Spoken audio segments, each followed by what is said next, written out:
개정개혁 성경을 사용하면서 주기도문이 좀 바뀌었어요. 그래서 새벽 예배 나오는 분들이라든지 또 구역 예배를 잘 드리는 분들은 개정개혁 주기도문을 할 기회들이 많은데, 한번 개정개혁으로 된 주기도문을 한번 같이 읽어보겠습니다. 시작. 하늘에 계신 우리 아버지, 아버지의 이름을 거룩하게 하시며 아버지의 나라가 오게 하시며 아버지의 뜻이 하늘에서와 같이 땅에서도 이루어지게 하소서. 오늘 우리에게 일용할 양식을 주시고 우리가 우리에게 잘못한 사람을 용서하여 준 것 같이 우리 죄를 용서하여 주시고 우리를 시험에 빠지지 않게 하시고 악에서 구하소서. 나라와 권능과 영광이 영원히 아버지의 것입니다. 아멘. 앞으로 몇 주간 동안 주기도문을 함께 나누면서 우리 온 교회가 기도가 깊어지기를 원합니다. 주님께서 가르쳐 주신 대로, 주님께서 본을 보여주신 대로 주님과 더욱 하나님과 친밀하게 기도하고 좀 더 깊이 있게 기도하고 하나님의 뜻에 맞게 기도하는 우리 공동체가 되었으면 좋겠습니다. 로버트 슐러 목사님이 쓰신 시 중에 절벽 가까이로 부르셔서라는 시가 있습니다. 들어보세요. 절벽 가까이로 나를 부르셔서 다가갔습니다. 절벽 끝에 더 가까이 오라고 하셔서 더 가까이 갔습니다. 그랬더니 절벽에 겨우 발을 붙이고 서 있는 나를 절벽 아래로 밀어버리시는 것이었습니다. 물론 나는 그 절벽 아래로 떨어졌습니다. 그런데 나는 그때까지 내가 날 수 있다는 사실을 몰랐습니다. 우리는 고난을 원치 않지요. 고난당하는 것이 힘들기 때문인데, 그런데 하나님은 우리가 고난을 싫어하는 걸 알면서도 우리에게 고난을 허락하시는 거예요. 고난을 당하게 그냥 내버려 두시는 것입니다. 왜 그럴까요? 하나님은 아세요. 저와 여러분이 고난을 통하여 하나님께 집중하게 되고 진짜 믿음의 사람이 되고 기도의 사람이 된다는 것을 아시기 때문에 우리를 더 복되게 만드시려고 고난을 허락하시는 것입니다. 그런 말이 있습니다. 고난은 머리로 믿던 하나님을 가슴으로 만나게 하는 특효약이다. 한번 같이 읽어볼까요? 시작. 고난은 머리로 믿던 하나님을 가슴으로 만나게 하는 특효약이다. 인정하십니까? 그렇습니다. 하나님은 그래서 우리에게 때때로 고난의 절벽으로 부르십니다. 고난의 절벽에 섰을 때 날 도와주실 줄 알았더니 밀어버리시는 거예요. 떨어지게 만드시는 거죠. 그런데 놀라운 것은 내가 하나님의 사람이라면 고난의 낭떠러지에서 떨어졌을 때 주님을 부르고 하나님께 집중하고 그동안 병들어 있던 기도의 날개를 다시 펴서 다시 날아오르는 것입니다. 독수리같이. 할렐루야. 저와 여러분들이 우리의 남은 생에 2020년 한 해를 기도의 날개를 힘있게 펼쳐서 하루하루 승리하시게 되기를 축복합니다. 기도가 건강하면 내 믿음 생활이 건강한 것입니다. 다른 사람의 믿음을 판단할 거 없고요, 내가 내 믿음을 스스로 판단해 보아야 됩니다. 내가 믿음에 있는가 스스로를 한번 살피라고 했잖아요. 무엇을 보면 내 믿음을 알 수 있느냐? 내 기도 생활을 보면 알 수 있어요. 내 기도 생활이 건강한가? 여러분 요즘 기도 생활이 건강하십니까? 2020년 들어서 기도 생활이 좀 건강해지셨습니까? 기도를 어떻게 이해하고 계십니까? 기도가 뭐지요? 많은 분들이 기도를 오해합니다. 기도는 도깨비 방망이처럼 무엇이든지 원하는 대로 다 된다고 믿어요. 기도가 도깨비 방망이가 아닙니다. 어떤 사람은 기도를 구급상자처럼 급한 일이 있을 때만 꺼내서 하는 구급상자처럼 생각해요. 구급상자. 아니에요. 기도는 구급상자 같은 것이 아닙니다. 어떤 사람은 또 기도를 줄다리기인 줄 알아요. 하나님은 주고 싶어 하지 않으신데 내가 끈질기게 달라고 하면 하나님은 기어코 주시고 만다. 줄다리기인 줄 알아요. 여러분, 기도의 오해 가운데 가장 심각한 오해는 종교적인 의무라고 생각하는 것입니다. 여러분, 기도는 종교적인 의무가 아닙니다. 기도는 하나님의 자녀들에게 주신 특권입니다. 우리가 영이신 하나님을 만나서 내 영이 기지개를 펴고 내 영혼이 호흡을 하고 하나님을 만나는 것입니다. 대화하는 것입니다. 하나님으로 인하여 새 힘을 얻는 것입니다. 기도 시간은 얼마나 복된 시간인지 모릅니다. 스코틀랜드의 존 낙스라고 하는 신학자는 기도하는 한 사람이 기도 없는 한 민족보다 강하다, 그런 말을 했어요. 여러분, 기도하는 한 사람이 기도 없는 한 민족보다 강하다, 그 말이 맞아요. 왜요? 기도하지 않는 한 민족보다 기도하는 한 사람, 하나님이 함께 하시기 때문에 그런 것입니다. 무디는 이렇게 말했습니다. 발돋움을 하고 선 철학자보다 무릎을 꿇은 크리스천이 더 많이 본다. 지혜로운 철학자, 발돋움을 하고 서서 보고 있는 것보다 겸손하게 하나님 앞에 엎드려 기도하는 성도가 더 많이 본다는 것입니다. 더 지혜롭다는 것입니다. 여러분, 기도가 얼마나 귀한지 모릅니다. 하나님을 만나는 것입니다. 95세 원로 장로님이 새벽 예배를 하루도 안 빠지고 나오니까 젊은 집사님이 그랬어요. 장로님, 이제는 집에서 기도하시지요, 새벽에. 그때 원로 장로님이 대답하셨습니다. 나는 내 손으로 숟가락을 들 기운만 있으면 새벽 예배 나옵니다. 그 장로님은 기도의 맛을 알고 기도의 능력을 경험한 분이지요. 우리 교회에도 그렇게 결심하는 분들이 많아지게 되길 바랍니다. 내 발로 걸을 기운만 있으면 난 새벽 예배 나온다. 숟가락 들을 힘만 있으면 난 새벽 예배 나간다. 기도한다. 기도의 맛을 알고 기도의 능력을 알고 그렇게 살아가는 우리 모두 되시기를 바랍니다. 세상이 아무리 어려운 세상이 펼쳐진다 해도 기도의 능력을 알고 기도의 맛을 아는 사람은 넉넉히 이겨나갈 수가 있습니다. 기도의 맛을 알고 기도의 능력을 경험하며 살기를 원하십니까? 그렇다면 예수님이 가르쳐 주신 기도를 알아야 합니다. 예수님이 우리에게 본을 보여주셨던 기도의 그 모범을 따라서 본받아야 되는 것이지요. 예수님은 먼저 공생의 기간 동안 기도의 본을 보여주셨습니다. 기도의 모범을 보여주신 예수님, 9절 말씀에 보니까 그러므로 너희는 이렇게 기도하라. 하늘에 계신 우리 아버지여, 이름이 거룩히 여김을 받으시오며. 저를 보십시오. 우리 예수님께서 공생애를 사실 때 늘 기도의 시간과 장소를 확보하셨어요. 환자들이 많이 와서 아주 분주한 날도 제자들이 예수님이 안 보여서 찾아가 보면 예수님은 한적한 곳에 가 기도하고 계시는 거예요. 밤에도 어느 날 잠자리에 안 계셔서 찾아가 보면 예수님은 기도의 자리에 계신 거예요. 밤이 맞도록 기도하시고요. 어느 날은 새벽에 일찍 일어나 보니까 예수님 안 계셔서 찾아가 보니까 예수님은 기도의 장소에 계신 거예요. 낮에도 새벽에도 밤에도 언제든지 우리 예수님은 하나님과 친밀하게 은밀하게 기도하는 기도의 시간과 장소를 확보하고 계셨어요. 기도의 모범을 보여주셨습니다. 예수님께서 제자들에게 기도를 가르쳐 주시면서 그렇게 말씀하셨습니다.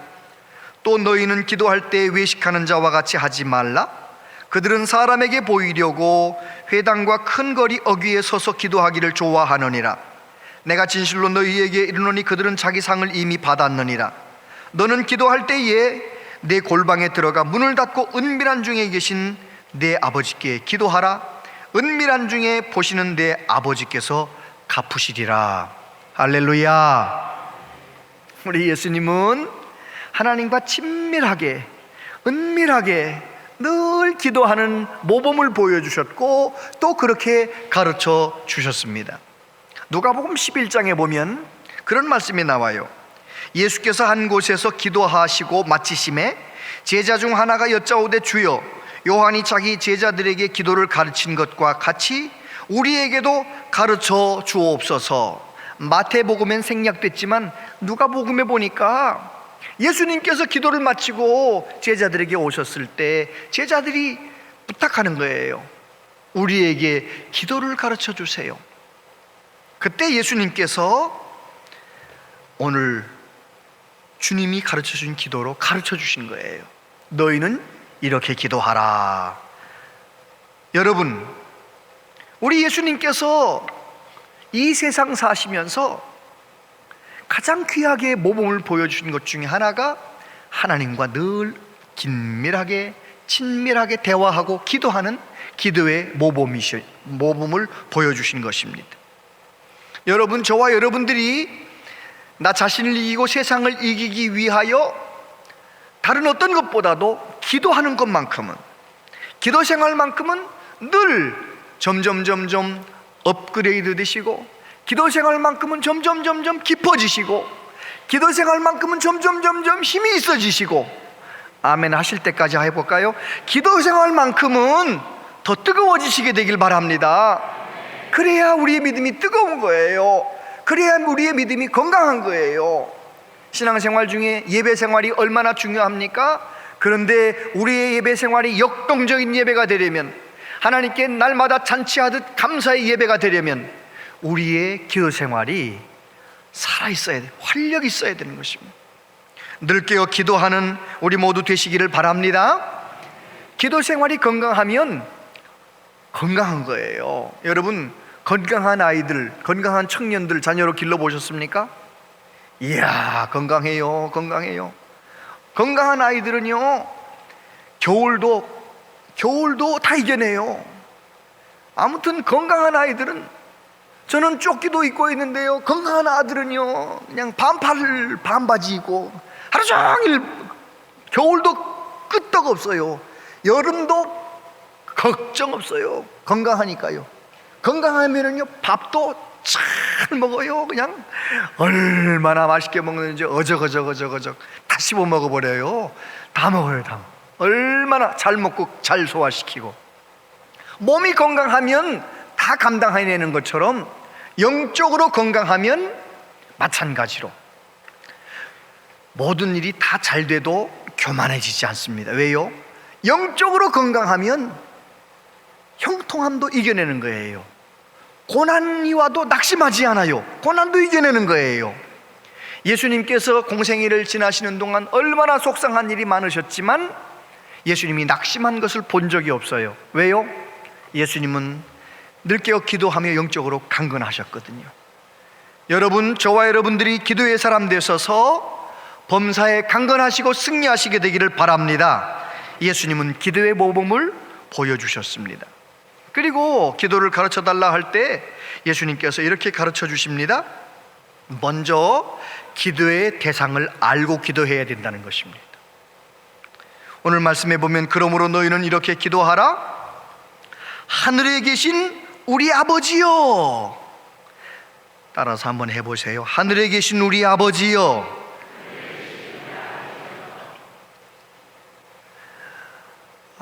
예수님 당시 바리새인들은 기도 시간이 되면 사람들이 많이 다니는 길 어귀에 서서 기도를 했습니다. 얼마나 오랫동안 기도했는지 몰라요. 누구 보라고 기도하는 거예요? 사람들 보라고. 여러분, 우리는 하나님 앞에 기도할 때 내 기도를 들으시는 하나님 들으시라고, 하나님 앞에 기도해야 된다는 것입니다. 그런데 우리 예수님은 그 하나님을 뭐라고, 어떻게 부르며 기도하라고 말씀하시느냐? 하늘에 계신 우리 아버지요. 예수님 당시에 유대인들은 하나님의 이름을 부르는 것을 두려워했어요. 그래서 하나님의 이름을 못 부르고요, 하나님의 이름을 쓰는 것도 두려워서 벌벌벌 떨면서 썼어요. 그런데 예수님께서는 그 하나님을 아버지라 부르며 기도하라고 가르치셨어요.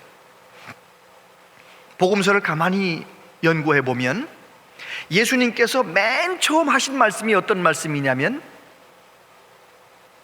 부모님이 12살 예수님이 성전에서 랍비들과 함께 이렇게 성경 말씀을 강론하고 계실 때 며칠 가다가 다시 돌아와서 왜 엄마 아빠 안 따라왔느냐고 예수님 앞에 이렇게 말씀하시니까 예수님 뭐라고 말씀하세요? 내가 아버지 집에 있어야 할 것을 모르셨습니까? 아버지 집에 있어야 하는 것을 왜 이상하게 여기셨습니까? 다시 말해서 예수님은 맨 처음 하신 말씀이 내가 아버지 집에 있는 것이 당연한 거 아닙니까? 이렇게 말씀을 하셨어요. 예수님 맨 마지막, 공생의 맨 마지막 말씀이 무슨 말씀이었나요? 내 영혼을 아버지 손에 부탁하나이다. 그리고 이 복음서를, 사복음서를 읽어보면 아버지라는 표현이 150번 정도 나와요. 다시 말해서 예수님은 처음 시작도 마지막도 공생의 기간 내내 하나님을 아버지라고 부르며 설명했고요, 하나님을 부르며 기도할 때도 아버지여 아버지여 아버지여 그렇게 부르며 기도하셨어요. 독일의 신학자 예레미야스는 그런 말을 했어요. 이 아빠라는 호칭이야말로 예수님이 하신 기도의 독특한 표현이며 이것이 예수님 전과 후를 나누는 분기점이 되었다. 그래요, 신학자가 가만히 분석해 보니까 예수님 전에 그렇게 불러온 사람이 없는 거예요. 예수님이 오셔서 하나님을 아버지라 부르셨고, 우리에게도 하나님을 부를 때 어떻게 부르며 기도하라고요? 하늘에 계신 우리 아버지요. 요한복음 1장 12절에 보면 영접하는 자 곧 그의 이름을 믿는 자에게는 하나님의 자녀가 되는 권세를 주셨으니, 로마서 8장에 보니까 너희는 다시 무서워하는 종의 영을 받지 아니하고 양자의 영을 받았으므로 우리가 아빠 아버지라고 부르짖느니라. 갈라디아서 4장 6절 같이 한번 읽어보겠습니다. 시작. 너희가 아들이므로 하나님이 그 아들의 영을 우리 마음 가운데 보내사 아빠 아버지라 부르게 하셨느니라. 할렐루야. 예수님을 나의 구주로 믿고 영접하셨습니까? 그러면 자연스럽게 우리에게 일어나는 현상이 천지를 창조하신 하나님을 아버지라 부르게 되는 거예요. 아버지 하나님, 아버지 하나님. 예수님은 그 하나님 아버지를 어떻게 설명하셨습니까? 탕자의 비유를 통하여 예수님은 하나님 아버지를 자기의 분깃을 다 탕진해버린 탕자를 조건 없이 다시 받아주고 잃어버린 것보다 더 귀한 것들을 주면서 용서하시는 아버지. 저와 여러분이 그런 사람 아니었습니까? 하나님의 형상 아담 이후로 하나님께서 우리에게 주신 존귀한 분깃을 잃어버리고 우리는 타락하고 이기적으로 냄새나는 인생을 살았습니다. 부끄러운 인생을 살았습니다. 그런데 우리가 예수님 믿고 하나님께 돌아섰을 때 하나님은 냄새나는 우리를 그냥 끌어안아 주시고 그냥 용서해 주셨습니다. 하나님은 무조건 사랑하시고 무조건 용서하시는 사랑의 아버지십니다. 뿐만 아니라 예수님 가르쳐 주십니다. 구하는 이마다 받을 것이요 찾는 이는 찾아낼 것이요 두드리는 이에게는 열릴 것이니라. 하나님은 어떤 아버지십니까? 우리가 기도하면 응답하시는 아버지시라는 것입니다. 7장 11절 너희가 악한 자라도 좋은 것으로 자식에게 줄 알거든 하물며 하늘에 계신 너희 아버지께서 구하는 자에게 좋은 것으로 주시지 않겠느냐. 할렐루야. 하나님은 어떤 아버지십니까? 우리가 기도하면 내가 기도한 것만큼만 주시는 것이 아니라 더 좋은 것을 주신다는 것입니다. 믿으십니까? 그리고 하나님은 우리의 모든 것을 알고 계시다고 말합니다. 너희에게는 머리털까지 다 세신 바 되었나니 구하기 전에 너희에게 있어야 할 것을 하나님 너희 아버지께서 아시느니라. 할렐루야. 나를 나보다 더 잘 아시고 내가 무엇을 원하는지도 다 아시고 내게 좋은 것 주시길 원하시는 좋으신 하나님, 그 하나님이 나의 아버지시라니까요. 그러니까 천지를 창조하신 하나님을 나의 아버지라고 부르며 기도하기 시작했다. 저와 여러분은 이미 응답받은 거예요. 날마다 응답받고 사는 거예요. 늘 깨어 기도함으로 하나님의 능력을 경험하시게 되기를 축복합니다. 하늘에 계신 우리 아버지, 하늘에 계신이라는 말은 이 세상에 있는 아버지하고는 좀 차원이 다르다는 거예요. 이 세상에 있는 아버지는 같은 장소 같은 시간에서 10번만 아버지를 부르면 어떻게 됩니까? 해보지 마세요. 집안이 분란이 일어납니다. 아버지 왜? 아버지 왜 그러냐고. 아버지 왜 그러냐니까. 아버지 몇 번만 더 부르면요 이게 올라와요. 정신 차려. 그런데 하나님 아버지는 어떻습니까? 1000번을 불러도 10,000번을 불러도 부르면 부를수록 세상에 없는 평강을 주시고 위로해 주시고, 처음에 아버지를 부를 때는 지혜가 없었는데 자꾸 하나님을 아버지를 부르면서 자꾸 하나님 앞에 있었더니 문제가 해결될 수 있는 지혜를 주시고, 할렐루야. 하나님 아버지는 하늘에 계신 아버지, 이 세상의 아버지와 차원이 다른 전능하신 하나님 아버지. 그런데 오늘 말씀해 보니까 하늘에 계신 우리 아버지라고 부르라는 거예요. 이 하늘에 계신 우리 아버지라는 말이 무슨 말입니까? 교회를 같이 오랫동안 다니다 보면 좀 내 마음에 안 드는 사람이 생길 수 있습니까? 없습니까? 생길 수 있지요. 생길 수 있지요. 얼마나 자주 만납니까? 그러니까 서로 조금 오해할 수도 있고 서로 조금 마음이 언짢아질 수도 있지요. 그래도 꼭 기억하십시다. 하늘에 계신 우리 아버지라는 말은 내 마음에 조금 안 드는 김 집사님도 그 아버지가 하나님 아버지예요. 박 권사님도 역시 하나님 아버지가 우리 아버지예요. 그렇기 때문에 우리 온양제일교회 안에 들어온 모든 분들은 그 하나님을 함께 한 아버지로 모시고 함께 경외하며 섬기는 한 식구들이에요. 아멘.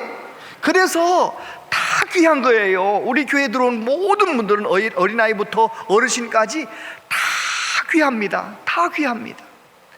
하늘에 계신 우리 아버지라 부른다는 것은 그런 귀한 의미가 있는 것입니다. 그리고 예수님께서는 기도를 쭉 설명하면서 마지막 부분에서 염려하지 말라고 말씀하세요. 따라서 한번 해보세요. 기도하든지 염려하든지. 오늘 주신 말씀 붙잡고 하늘에 계신 우리 아버지를 부르는 내가 염려가 없는 사람이 어디 있어요? 염려가 생길 때마다 기도로 바꿔내는 지혜로운 성도님들 다 되시기를 바랍니다. 예수님께서 이렇게 말씀하셨어요. 그러므로 내가 너희에게 이르노니 목숨을 위하여 무엇을 먹을까 무엇을 마실까 몸을 위하여 무엇을 입을까 염려하지 말라.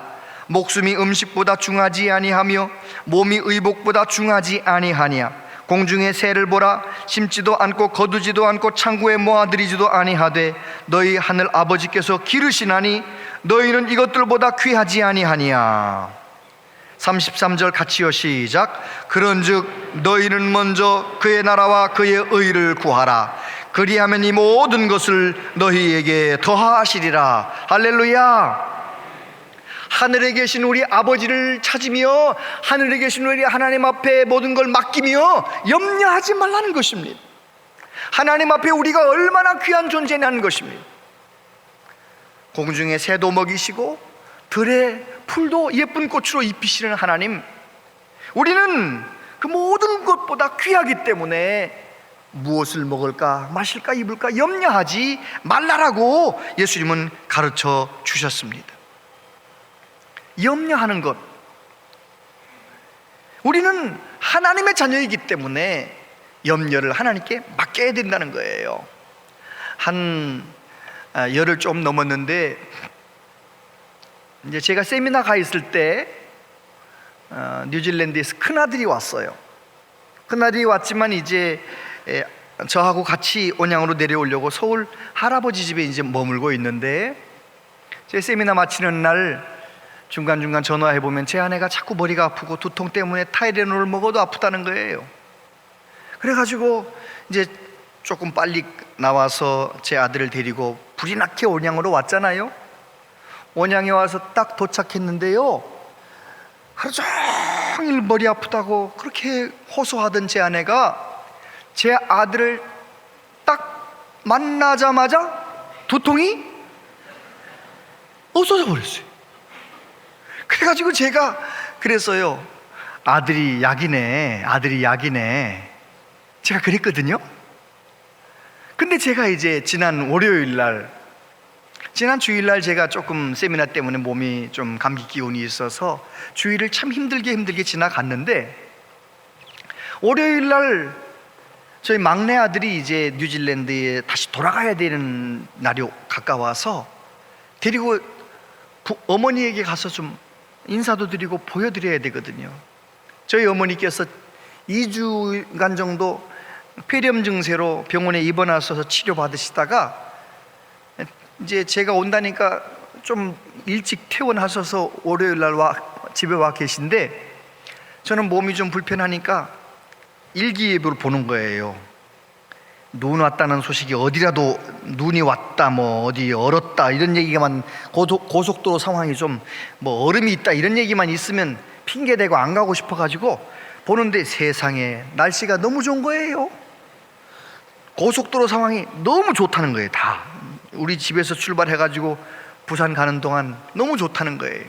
그래서 제가 이제 아들하고 제 아내 데리고 이제 한 4시간 정도 걸려서 갔잖아요. 아침 일찍 출발해가지고 도착하자마자 점심시간이 돼가지고 어머니 모시고 이제 점심 식사하고 저희 누나 섬기는 교회에 카페에 가가지고, 카페에서 이제 이렇게 누나하고 함께 만나서 이렇게 이런저런 얘기를 하는데, 누나가 그러는 거예요. 엄마 손 나섰네? 그러니까 어머니가 글쎄 다 나섰다 진짜? 이러시면서 그러는 거예요. 아유, 어제까지만 해도 내가 뼈 마디마디가 아파가지고 너무 아팠는데 지금은 하나도 안 아프네? 그러시는 거예요. 그러니까 저희 누나가 그러는 거 있잖아요. 아들이 그렇게 좋아? 아들이 약이네? 제가 그 누나의 말을 딱 들으면서 코끝이 찡해지면서 눈물이 글썽하면서 제가 갑자기 그런 생각이 드는 거예요. 나 같은 게 뭔데, 한 2달여 만에 만난 아들을 보니까 기력이 쇠해가지고 이 손이 이렇게 이게 굽혀지지도 않고 이게 움직여지지 않고 이렇게 무슨 이렇게 되었던 어머니의 손이 나선 줄도 모르고 나섰다는 거예요. 저 만난 지 1시간도 안 됐는데, 뼈 마디마디가 아파가지고 죽을 뻔했다고, 잠도 못 잤다고 했는데 지금은 하나도 안 아프대. 제가 그래서 나 같은 게 뭔데 생각하면서 내가 어머니에게 무슨 의미인가를 한번 생각해 봤어요. 아, 그렇구나. 엄마 뱃속에 있을 때부터 엄마의 생명과 엄마의 사랑은 나를 향해 있었고, 내가 태어나서 자라는 동안 오늘 이제 거의 60이 다 되는 나에게도 지금도 엄마의 마음은 다 내게 있고, 엄마의 사랑과 모든 것이 다 나한테 늘 주어지고 있기 때문에 나라는 존재는 어머니의 굉장히 큰 의미로구나, 그런 생각을 하면서 갑자기 하나님 아버지한테 나는 어떤 의미일까, 그런 생각을 해봤어요. 하나님 아버지에게 나는 어떤 의미일까? 하나님께서 가장 귀하게 여기시는 독생자 예수님을 통하여 나를 십자가의 보혈로 나를 구속하셨고 하나님의 자녀되게 만드셨고, 내가 하나님의 자녀가 된 이후에도, 주의 종이 된 이후에도 수도 없이 수만 번 넘어져도 또 붙잡아 주시고 또 용서하시고 또 함께 하시고 하나님의 사랑을 늘 공급해 주시고, 그러니까 나는 하나님에게 있어서 정말 소중한 존재로구나. 그럴 리는 없겠지만 하나님이 어쩌다가 마음이 우울하셨는데 어느 날 저를 보면 마음이 우울한 것이 다 날아가 버려요. 그럴 일은 없겠지만 한번 그런 생각을 해보았어요. 여러분, 나만 그런가요? 여러분도 마찬가지입니다. 우리 모두 예수 믿는 사람들은 하나님께서 그토록 사랑하시고 그토록 소중히 여기시고 그토록 귀하게 여기십니다. 그렇기 때문에 그 하나님을 하늘에 계신 우리 아버지라고 부르는 사람들은 하나님 앞에 나올 때 안 그런 척 할 필요 없습니다. 내 마음이 괴로우면 괴로운 마음 그대로 가지고 나와서 하나님 앞에 내 마음을 토해 놓는 거예요. 여러분, 염려하지 말고 기도로 바꾸어 버리시길 바랍니다. 예를 들어 보겠습니다. 내 딸이 40이 가까워오는데 결혼할 생각을 하지 않아서 큰일 났다. 이건 염려입니다. 똑같은 상황인데 내 딸이 40이 가까워왔는데 결혼할 생각을 하지 않아서 내 마음이 너무너무 힘들다. 하나님, 내 힘든 마음을 하나님께 드립니다. 내 마음이 너무 어렵습니다. 하나님, 내 마음 아시지요? 이건 기도입니다. 내가 사업을 하는데 월급을 줘야 되겠는데 돈이 돌질 않아가지고 너무 힘들어. 어떻게 하면 좋지? 이건 걱정입니다. 그 걱정을 하나님께 맡기는 거. 하나님, 내가 지금 직원들한테 월급을 줘야 되는데 돈이 모자랍니다. 너무 마음이 힘들고 어렵습니다. 이 힘든 마음을 하나님께 맡겨드립니다. 하나님, 저 좀 도와주세요. 이건 기도입니다. 내 힘든 마음을 말씀드리는 거예요. 자녀가 공부를 못해. 공부를 못하는 저 녀석 나중에 뭐가 될 건가? 이건 염려입니다. 이 염려를 기도로 바꿔버리세요. 하나님, 우리 아이가 나 닮아가지고 공부를 못하는데 공부를 또 안 합니다. 그런 꼴을 보고 있으려니까 속이 터지겠네요. 너무너무 힘듭니다. 하나님, 너무 이 힘든 마음을 하나님께 맡겨드립니다. 이건 기도입니다. 여러분, 내 힘든 마음, 어려운 마음 하나님께 맡겨드리면서 염려를 기도로 바꿔버리는 지혜가 있게 되길 바랍니다. 하나님 앞에 내 염려를, 내 걱정을, 내 모든 두려움을 하나님께 맡겨버리다 보면, 기도하다 보면 결국은 어떻게 되느냐? 예수님께서 세상을 이기신 것처럼 우리도 어떤 어려움도 이겨낼 수 있습니다. 어떤 염려로 내 마음을 누른다 할지라도 염려가 내 마음을 누르도록 허락하지 마시고 그 염려거리를, 내 마음을 누르고 있는 상황을 하나님께 말씀드려서, 내 마음을 하나님께 토해버려서 하나님께 모든 염려를 맡겨드려서 하나님이 내 인생을 돌보시고 감찰하시는 것을 경험하시게 되기를 축복합니다. 예레미야 33장 3절 말씀 같이 한번 읽어보겠습니다. 시작. 너는 내게 부르짖으라. 내가 내게 응답하겠고 내가 알지 못하는 크고 은밀한 일을 내게 보이리라. 예수님께서 우리에게 기도를 가르쳐 주셨습니다. 우리가 부르짖고 기도해야 할 기도의 대상은 하늘에 계신 우리 아버지십니다. 그 아버지에게 저와 여러분은 너무너무 소중한 자녀들이고요, 우리의 마음과 우리의 기도를 다 들어주시고 응답하시기를 기뻐하시는 하나님 아버지십니다. 기도 생활 승리하셔서 범사에 승리하시게 되기를 축복합니다. 기도하겠습니다.